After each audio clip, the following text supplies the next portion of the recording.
ନରଣପୁରର mastermind ବାଂଶପାଳର mafia ଘସିପୁରାରେ ପଡ଼ିଲେ ଧରା। ଘସିପୁରା ପୋଲିସର ବଡ଼ ସଫଳତା। ଗଞ୍ଜେଇ ମାଫିଆମାନେ ଏକ ହୋଟେଲରେ ଅଚିନ୍ତା ହୋଇ ଖାଉଥିବା ବେଳେ ମାଡ଼ି ବସିଲା ପୋଲିସ। କେନ୍ଦୁଝର ଜିଲ୍ଲା ଘସିପୁରା ଥାନା 20 ନମ୍ବର ଜାତୀୟ ରାଜପଥର ଘସିପୁରା ବାଇପାସ ନିକଟରେ ଥିବା ଏକ ହୋଟେଲରେ ରାତି 11ଟା ବେଳେ 4 ଜଣ ଯୁବକ 2ଟି କାର ରଖି ଖାଉଥିଲେ।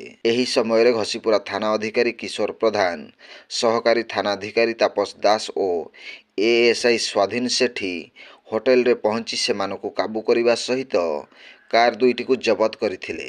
ପରେ ଏହି 4 ଜଣ ଯୁବକ ଗଞ୍ଜେଇ ଚାଲାଣ ଘଟଣାରେ ପୁଲିସ ଉଠାଇ ନେଇଥିବା ଜଣାପଡ଼ିଛି। 4 ଜଣ ଅଭିଯୁକ୍ତଙ୍କ ମଧ୍ୟରୁ 3 ଜଣଙ୍କୁ ପୁଲିସ କାବୁ କରିବାରେ ସକ୍ଷମ ହୋଇଥିଲା। ଗିରଫ 3 ଜଣ ହେଲେ କେନ୍ଦୁଝର ଜିଲ୍ଲା ବାଂଶପାଳ ଅଞ୍ଚଳର ହେମନ୍ତ ବେହେରା, ରାଜେଶ ପାତ୍ର ଓ ମିଶ୍ର ବେହେରା। ଘଟଣାର ମାଷ୍ଟରମାଇଣ୍ଡ ନରଣପୁରର ଜଣେ ଯୁବକ ଫେରାର ହୋଇଯାଇଥିବା ଜଣାପଡ଼ିଛି। ଘଟଣାରେ 2ଟି କାର ଜବତ କରିବା ସହ କାର ମଧ୍ୟରୁ 8 ବସ୍ତା ଗଞ୍ଜେଇ ଠାବ କରିଛି ପୁଲିସ। ଜବତ ହୋଇଥିବା ଗଞ୍ଜେଇ ପ୍ରାୟ 85 କେଜି ହୋଇଥିବା ଅନୁମାନ କରାଯାଉଛି। ଏହି ଗଞ୍ଜେଇ ବେପାରୀମାନେ ଖୁଲମଖୁଲା କାର ଡିକିରେ ଏଭଳି ବେଆଇନ ନିଶାଦ୍ରବ୍ୟ ନେଇ କେଉଁ ଆଡ଼େ ଯାଉଥିଲେ ଓ ଏମାନଙ୍କ ସମ୍ପୃକ୍ତି କେତେ ଦୂର ପର୍ଯ୍ୟନ୍ତ ଲମ୍ବିଛି ତାହା ଘସିପୁରା ପୋଲିସ ତଦନ୍ତ ଚଳାଇଛି। ଅଭିଯୁକ୍ତମାନଙ୍କ ଠାରୁ 6ଟି ମୋବାଇଲ ଫୋନ ସହିତ 1400 ଟଙ୍କା ଜବତ କରିଥିଲା ପୋଲିସ। Bureau report, Janajagaran Odia.